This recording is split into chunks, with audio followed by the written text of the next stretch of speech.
నమస్తే అండి. ఈరోజు చెప్పబోయే కథ అక్కా చెల్లెళ్ళ ఆప్యాయత. పల్లెటూరులో పుట్టి ఒక్కటిగా పెరిగి ఆ ఆప్యాయత అనురాగాలతో ఉండే అక్కా చెల్లెళ్ళు పెళ్ళిళ్ళు చేసుకున్న తర్వాత ఇరు కుటుంబాలలోని గొడవలతో కన్నీరు మున్నీరయ్యారు.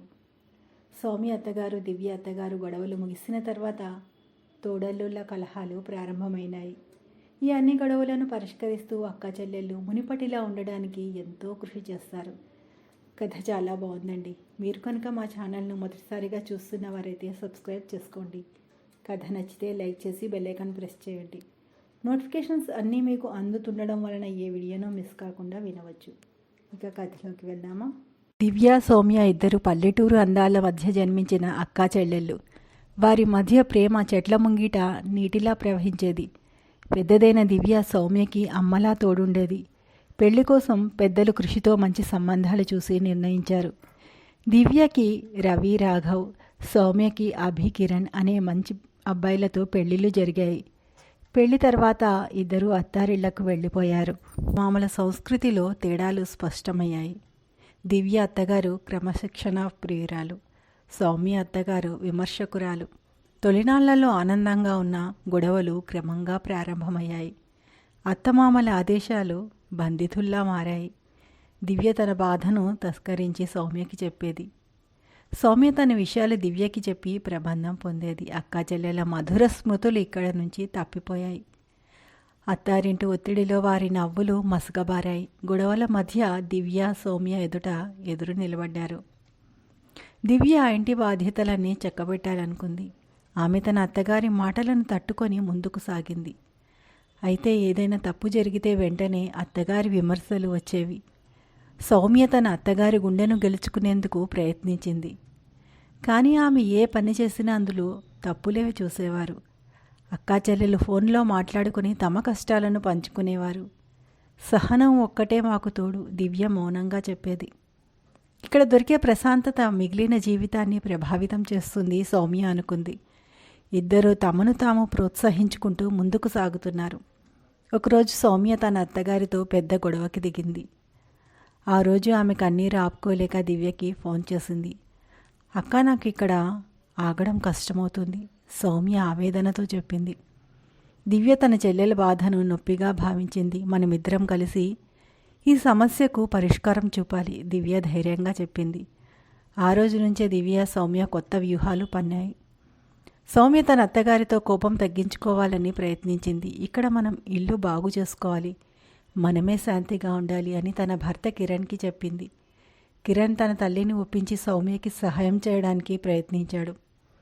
ఇలా ఉండగా దివ్య తన అత్తగారితో మంచి సంబంధాలు మెరుగుపరుచుకోవాలని చూసింది. ఒక చిన్న సంఘటనతో దివ్య అత్తగారి దృష్టికోణం మారిపోయింది. అతిథుల ముందు దివ్య చేసిన వంటకు అందరూ ప్రశంసలు గుప్పించారు. ఈ సంఘటన దివ్యకి కొత్త ఆశలు నింపింది. సౌమ్య తన అత్తగారిని నవ్వించేందుకు చిన్న చిట్కాలు పట్టింది. గతం గుర్తు చేసి కొన్ని సంఘటనలు పంచుకుని అందరినీ ఆకట్టుకుంది. ఒకరోజు ఇద్దరూ కలిసి ఆత్మీయంగా చర్చించారు. మన జీవితాలు గందరగోళంగా ఉన్నా మనం మనసు బలంగా ఉంచుకోవాలి, దివ్య చెప్పింది. అవునక్క, మనం మళ్ళీ మన నవ్వులు తెచ్చుకోవాలి, సౌమ్య ధైర్యంగా ఒప్పుకుంది. అత్తగారుల మధ్య గొడవల్ని తగ్గించేందుకు కొత్త మార్గాలను ఆలోచించారు. వారి సాహసాలకు సరిహద్దులుండవు అనుకున్నది సాధించాలన్నదే నిశ్చయం. దివ్య, సౌమ్య తమ జీవితాలను మళ్ళీ పునర్నిర్మించుకోవడంలో ముందడుగు వేశారు. దివ్య, సౌమ్య ఇద్దరు మంచి అన్యోన్యత ఉన్న వాళ్ల తోడలు రవి, అభి మధ్య అసహనం మొదలైంది. రవి దివ్య భర్త చాలా స్వాభిమాన గుణం కలవాడు. అభి సౌమ్య భర్త స్వతంత్రంగా ఉండాలని కోరుకునేవాడు. ఆ ఇద్దరు ఒకసారి ఒక ఆర్థిక వ్యవహారంలో మాట్లాడుకోవడం ప్రారంభించారు. వివాదం చిన్నగా మొదలై పెద్ద గొడవగా మారింది. నీ అత్తింటి వ్యవహారాలు కూడా నన్ను ఇబ్బంది పెడుతున్నాయి అని రవి అభిపై నిందలేస్తూ చెప్పాడు. నీ జీవితానికి మేము భారం కాదని గుర్తుపెట్టుకో, అభి నోటికొచ్చి చెప్పేశాడు. దివ్య, సౌమ్య ఆ మాటల వల్ల కలిగిన ఇబ్బందులను అనుభవించాల్సి వచ్చింది. వారిద్దరూ ప్రయత్నించిన భర్తలను శాంతపరచలేకపోయారు. రవి అభిపై నేరుగా చెప్పిన మాటలు సౌమ్యని ఎంతో కలిచివేశాయి. రవిని అవమానించడం దివ్య మనసుని దెబ్బతీసింది. ఇలా చిన్న విషయాలు పెద్ద గొడవలకు దారితీస్తున్నాయి. దివ్య, సౌమ్య తమ భర్తల మధ్య సయోధ్య కుదర్చడానికి ప్రయత్నించాయి. మన కుటుంబం భాగమని గుర్తించి మాట్లాడాలి. దివ్య రవిని ప్రశాంతంగా చర్చించింది. గతం గురించి మర్చిపోయి ముందుకు సాగుదాం, సౌమ్య అభితో నర్మగర్భంగా చెప్పింది. భర్తల మధ్య ఉన్న సమస్యలు కుటుంబాల్లో గొడవలకు కారణమయ్యాయి. అత్తగారులు కూడా ఈ వివాదాలను తీవ్రంగా పరిగణించారు. నీ తోడల్లుడు ఎప్పుడూ మన విషయాల్లో జోక్యం చేసుకుంటున్నాడు అని దివ్య అత్తగారు విమర్శించారు. మీరే మీ అల్లుడి గురించి అన్నీ చెప్పుకుంటూ ఉంటారు, సౌమ్య అత్తగారు వాదన పెట్టారు. ఇద్దరు అత్తగారులు ఒకరికొకరు పరస్పరం విమర్శల వర్షం కురిపించాయి. ఈ విషయాలు దివ్య సౌమ్యను తీవ్ర మనోవేదనకు గురి చేశాయి. మేమిద్దరం కలిసి ఉండటానికి ప్రయత్నిస్తే కూడా ఇలాంటి సమస్యలు ఎందుకు వస్తున్నాయి అని సౌమ్య ఆందోళన వ్యక్తం చేసింది. మన కుటుంబాల్లో ఐక్యత కొరవడింది, దివ్య కడుపు మంటతో చెప్పింది. ఈ సమస్యలు వారి జీవితాలను ఇంకా కష్టసాధ్యంగా మారాయి. దివ్య సౌమ్య తమ మధ్య ప్రేమను ప్రగాఢం చేసుకొని ముందుకు సాగాలని నిర్ణయించుకున్నాయి. మనం కలిసి ఉండాలని చూసుకుంటే మన భర్తలు కూడా మారుతారు అని దివ్య నమ్మకంగా చెప్పింది. మనమిద్దరం ఈ సమస్యను పరిష్కరించగలమని నాకు నమ్మకం ఉంది, సౌమ్య ధైర్యంగా పలికింది. ఇక్కడి నుండి వారి ప్రయత్నాలు మరింత బలంగా మారాయి. దివ్య సౌమ్య ఇద్దరు గొడవలను సహజపరిచేందుకు వ్యూహాలు రచించాయి. ముందుగా భర్తల మధ్య మాటలు కలపాలని నిర్ణయించుకున్నాయి. రవి అభి ఇద్దరిని ఒకే ఇంటి ఆత్మీయ విందుకు ఆహ్వానించారు. ఆ విందు సమయంలో మాటల్లో మళ్ళీ అర్థం తప్పే సూచనలు కనిపించాయి. రవి అభిని వ్యంగ్యంగా చూసి అభి కూడా అదే రీతిగా స్పందించాడు. ఇదిలా సాగుతుంది అని దివ్య భయంతో సౌమ్య వైపు చూసింది. సౌమ్య సమస్యను చేతుల్లోకి తీసుకుంది. మన ఇద్దరం కుటుంబమని మర్చిపోవద్దు అని ఆమె నమ్మబలికే ప్రయత్నం చేసింది. ఇటువంటి చిన్న విషయాలకు మన సంబంధాలు చెడిపోవడం అనవసరము అని దివ్య తలదించుకుని చెప్పింది. ఇద్దరు మాట్లాడి ఓ నిర్ణయానికి రావాలని కోరినా రవి అభి మనసు మార్చుకోలేదు. ఈ గొడవల కారణంగా అత్తగారులు కూడా వర్గాలుగా విడిపోయారు. ఒకరోజు సౌమ్య తన అత్తగారితో ఓపికగా మాట్లాడింది. మనమిద్దరం కలిసి సమస్యలను తేల్చుకుందామని ఆమె నచ్చచెప్పింది. ఇక దివ్య తన అత్తగారితో ప్రేమగా వ్యవహరించి వారి ఆగ్రహాన్ని తగ్గించింది. ఈ ప్రయత్నాలు అతి తక్కువ ఫలితాలను చూసినప్పటికీ దివ్య సౌమ్య ఇంకా ధైర్యం కోల్పోలేదు. వారిద్దరూ ఆత్మీయతను మరింతగా పెంచడానికి తమ భర్తల కోసం ప్రత్యేక సర్ప్రైజ్ ప్లాన్ చేశారు. రవి అభి చిన్నతనంలో ఇష్టపడ్డ ఆటలను గుర్తు చేసి ఆ రోజును సందడిగా మార్చాలని నిర్ణయించారు. ఒకరోజు ఇద్దరు భర్తల కోసం ఒక స్నేహపూర్వక క్రీడా పోటీని నిర్వహించారు. వివాదాలు పక్కన పెట్టి ఆ క్రీడలో పాల్గొనమని వారిని ఒప్పించారు. ముందుగా అలా మాట్లాడడానికి ఇద్దరికి ఇష్టం లేకపోయినా పోటీ ప్రారంభమైన తర్వాత ఉత్సాహంగా పాల్గొన్నారు. అది వారి మధ్య మొదటి స్నేహపూర్వక సంభాషణలకు దారితీసింది. నీ గేమ్ ప్లాన్ బాగా ఉంది అని అభి అనగానే రవి ఆశ్చర్యపోయాడు. అయితే నా ఆలోచనలే ఈసారి నీకు గెలుపు అని రవి నవ్వుతూ స్పందించాడు. ఆ రోజు వారిద్దరూ మొదటిసారి కలిసి నవ్వుకున్నారు. దివ్య సౌమ్య ఆనందంగా చూసుకుంటూ వారి ప్రయత్నాలు ఫలిస్తున్నాయన్న భావన కలిగింది. అయితే ఇది కేవలం ఆరంభం మాత్రమే. ఇంటికి వెళ్ళిన తర్వాత కొన్ని సమస్యలు మళ్ళీ తలెత్తాయి. ఒకరోజు నవ్వినంత మాత్రాన మన సంబంధాలు మారిపోవు అని రవి చెప్పాడు. ఇదే సరైన ఆరంభం కావచ్చు అని అభీస్ ప్రతిస్పందించాడు. దివ్య సౌమ్య ఈ సందేశంతో తమ ప్రయత్నాలను కొనసాగించాలని నిశ్చయించుకున్నాయి. దివ్య సౌమ్య చేసిన ప్రయత్నాలు ఫలించినట్టే అనిపించిన గొడవలు పూర్తిగా ముగియలేదు. ఒకరోజు రవి కంపెనీ నుంచి ఆర్థిక ఇబ్బందుల్లో పడిపోయాడు. ఈ విషయానికి ఎవరికి చెప్పకుండా అతను ఒంటరిగా బాధపడుతున్నాడు. దివ్య అతని నిశ్శబ్దం గమనించి, ఏమైంది రవి, నువ్వు మానసికంగా బాగాలేవు అని అడిగింది. నా సమస్యల్ని ఎవరు అర్థం చేసుకోరు అని రవి గట్టిగా అనడంతో దివ్య కంటనీరు పెట్టుకుంది. ఇక అభి ఒక ఇంట్లో గొడవల మధ్య అత్తగారితో పెద్ద వాగ్వాదానికి దిగాడు. నీ ఆడపడుచు మా జీవితానికి చిక్కుల వర్షం తెస్తోంది అని అభి కోపంతో అన్నాడు. ఈ మాటలు సౌమ్య మనసును చాలా దెబ్బతీశాయి. అభి నేను తప్పనప్పుడు ఇక్కడ ఉండటం ఎందుకు అని సౌమ్య కన్నీళ్లు పెట్టుకుని అన్నది. ఈ సంఘటనతో అక్కా చెల్లెలు ఎంతో కృంగిపోయారు. ఒకరినొకరు ధైర్యం చెప్పుకోవడం కూడా కష్టంగా మారింది. మన ఆత్మీయతను కూడా ఈ సమస్యలు మింగేస్తున్నాయా అని దివ్య ప్రశ్నించింది. అవును అక్క, మన భర్తలపై మన ప్రేమను తేటతెల్లం చేయాల్సిన సమయం వచ్చేసింది అని సౌమ్య ధైర్యంగా చెప్పింది. ఈ మాటలతో దివ్యకు కొత్త ఆశ చిగురించింది. వాళ్ళిద్దరూ భర్తలను తిరిగి సయోధ్యలోకి తీసుకురావాలని నిర్ణయించుకున్నారు. దివ్య సౌమ్య కొత్త ప్రయత్నానికి పూనుకున్నారు. తమ భర్తల మనసును గెలుచుకునేందుకు వారి బాధలను అర్థం చేసుకోవాలని నిర్ణయించుకున్నారు. రవి ఆర్థిక ఇబ్బందుల్లో ఉన్నాడని దివ్య తెలుసుకుంది. సమస్యను నెమ్మదిగా అర్థం చేసుకొని అతని భారాన్ని తేలిక చేయాలని అనుకుంది. నువ్వు ఒంటరిగా ఈ సమస్యని ఎదుర్కోనవసరం లేదు అని దివ్య ప్రేమగా చెప్పింది. రవి తన గుండె భారం దివ్య ముందు వెళ్ళగక్కి హాయిగా మనసు విప్పి మాట్లాడాడు. ఇక సౌమ్య అభి మాటల్లో గుండెల్లో దాచుకున్న బాధను గుర్తించింది. అభి తన అత్తగారితో పదే పదే గొడవ పడటానికి నిజమైన కారణం వేరేదని అర్థమైంది. నీ మనసులో ఉన్న అసహనాన్ని బాహటంగా చెప్పు అని సౌమ్య కోమలంగా అడిగింది. అభి మొదట అటు ఇటుగా మళ్లించిన చివరికి తన చిన్నతనపు గాయాలను గుర్తు చేసుకున్నాడు. నన్ను ఎప్పుడూ ఎవరో తప్పుగా అర్థం చేసుకుంటున్నారు అని అభి బాధతో అన్నాడు. సౌమ్య అతని బాధను అర్థం చేసుకుని ప్రేమతో ప్రోత్సహించింది. మనమిద్దరం కలిసి ఆ గాయాలను మర్చిపోయే కొత్త జీవితాన్ని ప్రారంభిద్దామని చెప్పింది. ఈ మాటలు అభి హృదయాన్ని తాకాయి. అతను సౌమ్యతో మరింత దగ్గర పడ్డాడు.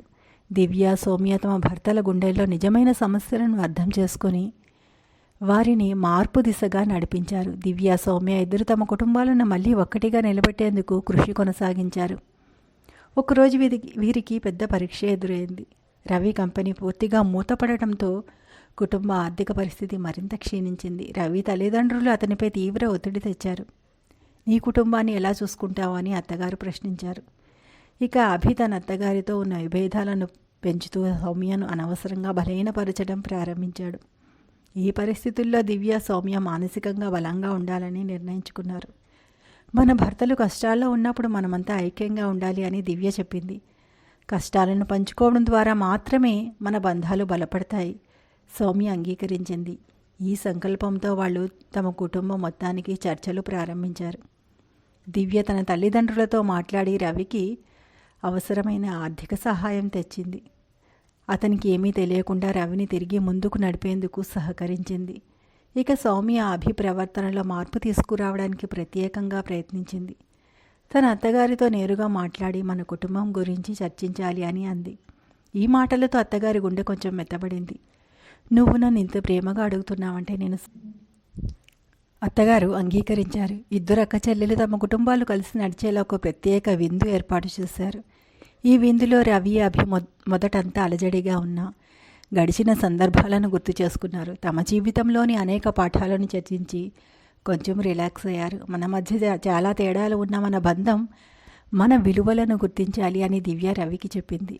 ఇక సౌమ్య అభిని చూడబోయి నీ నవ్వు మళ్ళీ చూడాలని ఉంది అని కోమలంగా పలికింది. ఆ మాటలు అభిని పూర్తిగా మారేలా చేశాయి.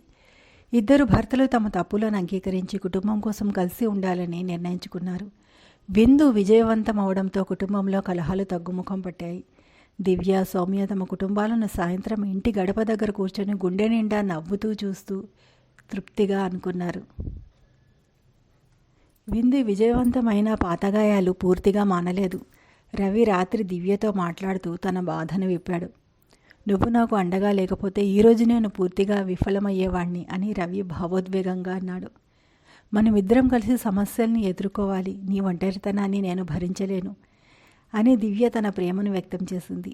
ఇక అభి సౌమ్య దగ్గరికి వచ్చి నన్ను ఎప్పటికీ మన్నించవేమో అనుకున్నాను అని చెప్పాడు. నీకెప్పుడూ నా ప్రేమ తగ్గదు, కానీ నువ్వు నన్ను అర్థం చేసుకోవాలని కోరుకుంటున్నాను అని సౌమ్య గుండె నుంచి మాట్లాడింది.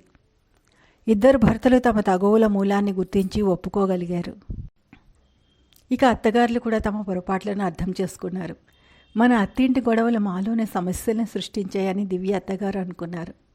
మనం ఒక్కసారిగా మారిపోలేము, కానీ మా తగాదాలను తగ్గించడానికి ప్రయత్నిస్తాం అని సౌమ్య అత్తగారు నిదానంగా చెప్పారు.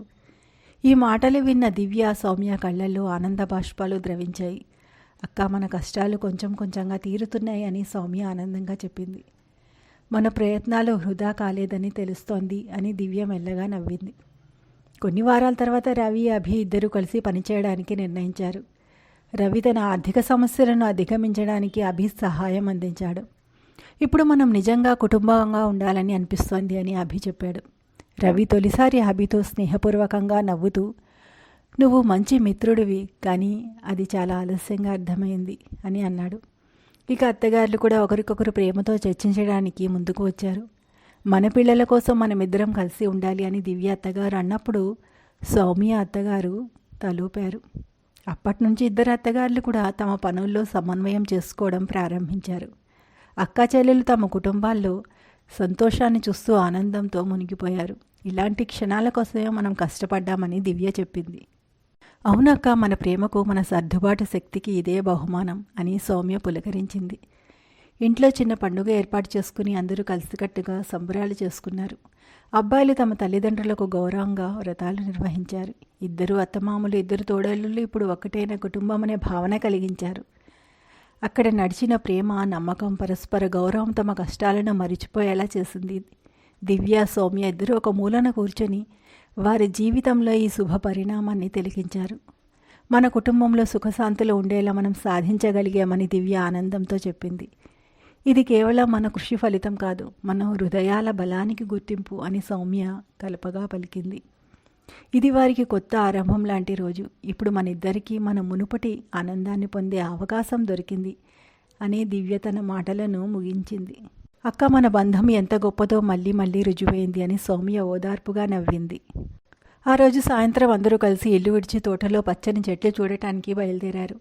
అక్కడ పచ్చని ప్రకృతి నడుమ శాంతిని అందరికీ పంచింది. ఈ శాంతి మన హృదయాల్లో ఉండటానికి మేము ప్రయత్నిస్తామని రవి అన్నాడు. ఇది మన బంధాలకు తాజా ఆరంభం అని అభి జత చేశాడు. దివ్య, సౌమ్య తల్లిదండ్రుల్ని కలిసి కుటుంబం ఏకమైందని గర్వంగా చెప్పాయి. అక్కా చెల్లెల బంధం, వారి ప్రయత్నాలు కుటుంబాన్ని మళ్ళీ సమైక్యం చేశాయి. అందరూ కలిసి ఉన్న క్షణాలు సంతోషకరంగా నిలిచిపోయాయి. ఇక అత్తమామలు, తోడలు ఎప్పటికీ కలిసే ఉంటారని అందరికీ నమ్మకం కలిగింది. దివ్య, సౌమ్య జీవితాల్లో ఇదే అత్యంత ఆనందకరమైన అధ్యాయం. వారి బంధం మరింతగా బలపడిందని ప్రతి ఒక్కరికి స్పష్టమైంది. ఇంతేనండి కథ నచ్చితే లైక్ చేసి సబ్స్క్రైబ్ చేసుకోండి. ఇటువంటి మరిన్ని మంచి మంచి కథలని వినండి. అలాగే లైక్ చేయడం మర్చిపోకండి. మీ ఒక్క లైక్ మాకెంతో మోటివేషన్గా ఉంటుంది. మీకు మరిన్ని మంచి మంచి కథలను అందించాలనే తాపత్రయము ఉంటుంది.